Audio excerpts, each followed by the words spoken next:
ब्रह्मा वरुणेन्द्ररुद्रमरुतः स्तुन्वन्ति दिव्यैस्तवै वेदे साङ्गपदक्रमोपनिषदे गायन्ति यं सामगा ज्ञानावस्थिततद्गतेन मनसा पश्यन्ति यं योगिनो यस्यान्तं न विदुःसुरासुरगणा देवाय तस्मै नमः। अथ श्रीमद्भगवद्गीतासु तृतीयोऽध्यायः। अर्जुन उवाच जायसी चेत् कर्मणस्ते मता बुद्धिर्जनार्दन तत्किं कर्मणि घोरे मां नियोजयसि केशव।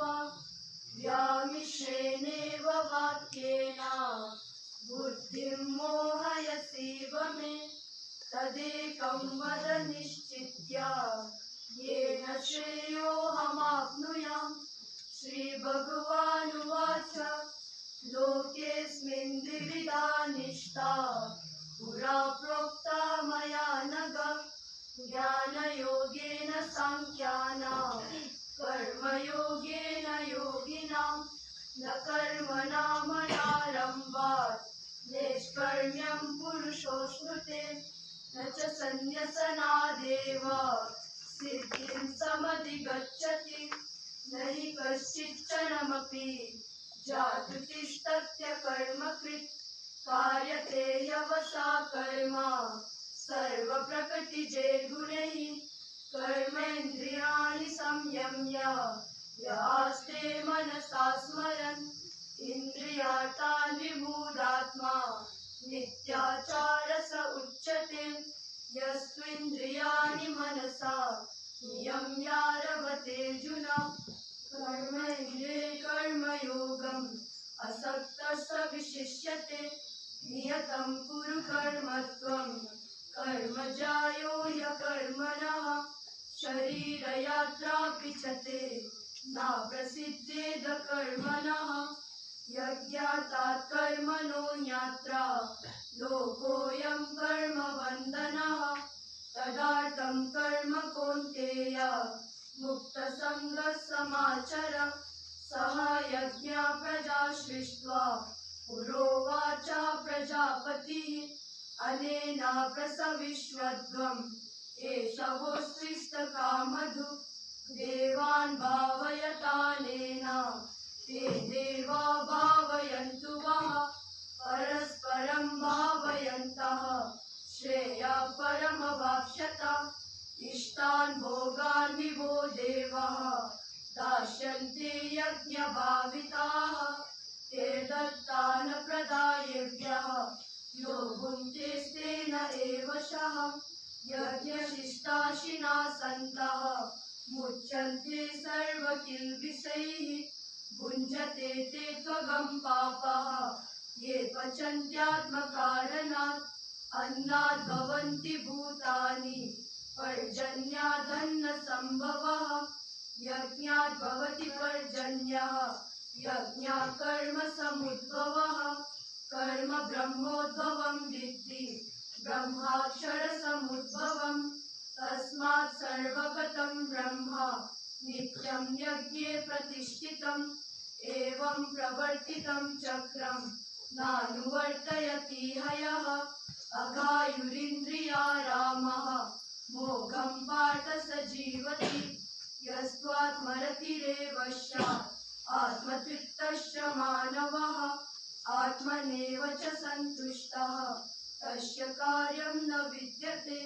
नैव तस्य कृतेनार्थः न कृतेनेह कश्चन न चास्य सर्वभूतेषु कश्चिदर्थव्यपाश्रयः।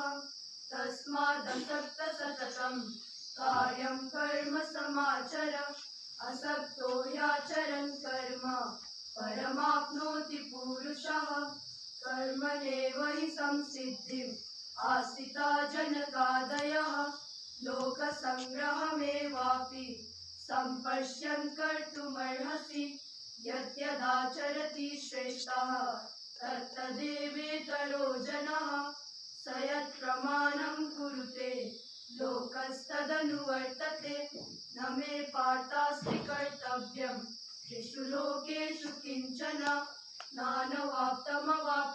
वर्तेयं वर्त एव च कर्मणि यदिष्यहं न वर्तेयं जातु कर्मण्यतन्द्रितः मम वर्त्मानुवर्तन्ते मनुष्या पार्थ सर्वशः उत्सिदेयुरिमे लोकाः न कुर्यां कर्म चेदहं शङ्करस्य च कर्तास्याम् उपहन्यामि मा प्रजः सक्ता कर्मण्य विद्वांसः यथा कुर्वन्ति भारत कुर्याद् विद्वांसता सक्तः चिकीर्षुर्लोकसङ्ग्रहं न बुद्धिभेदं जनयेत् अज्ञानां कर्मसङ्गिनां जोषयेत् सर्वकर्माणि विद्वान् युक्तः समाचरन् प्रकृतेर्क्रियमाणानि गुणे कर्माणि सर्वशः अहङ्कारविमूढात्मा यद्याहमिति मन्यते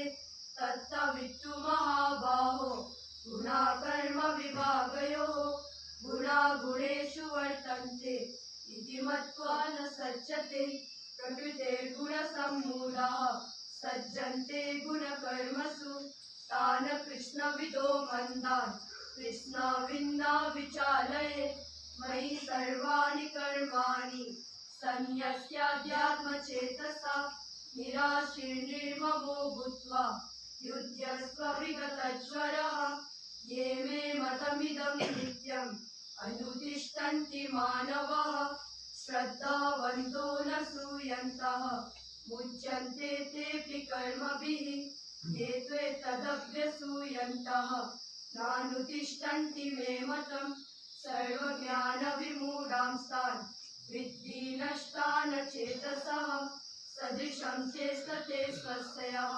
प्रकृतेर्ज्ञानवानपि प्रकृतिं यान्ति भूतानि निग्रहः किं करिष्यति इन्द्रियस्येन्द्रियस्यार्थे रागद्वेषौ व्यवस्थितौ तयोर्नावशमागच्छेत् तो यस्य परिपन्थिनो श्रेयान् स्वधर्मो विगुणः परधर्मात् स्वनुष्ठितात् स्वधर्मे निधनं श्रेयः परधर्मो भयावहः अर्जुन उवाच अथ केन प्रयुक्तोऽयं पापं चरति पूरुषः अनिच्छन्नपि वर्ष्णेय बलादिव नियोजितः श्रीभगवानुवाच काम एष क्रोध एषः रजोगुणसमुद्भवः महाशनो महापाप्मा विद्येनमिह वैरिणं धूमेनाव्रियते वह्निः यथादर्शो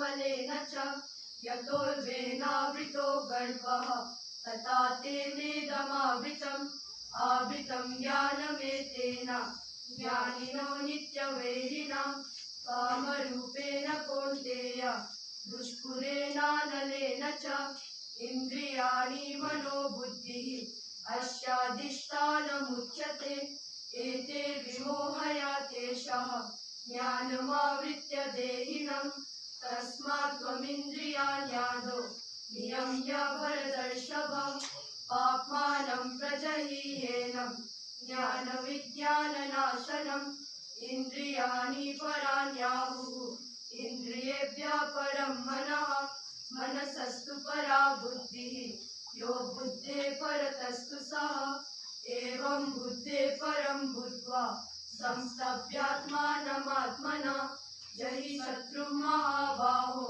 कामरूपं दुरासदम् ॐ तत्सत् इति श्रीमद्भगवद्गीतासु उपनिषत्सु ब्रह्मविद्यायां योगशास्त्रे श्रीकृष्णार्जुनसंवादे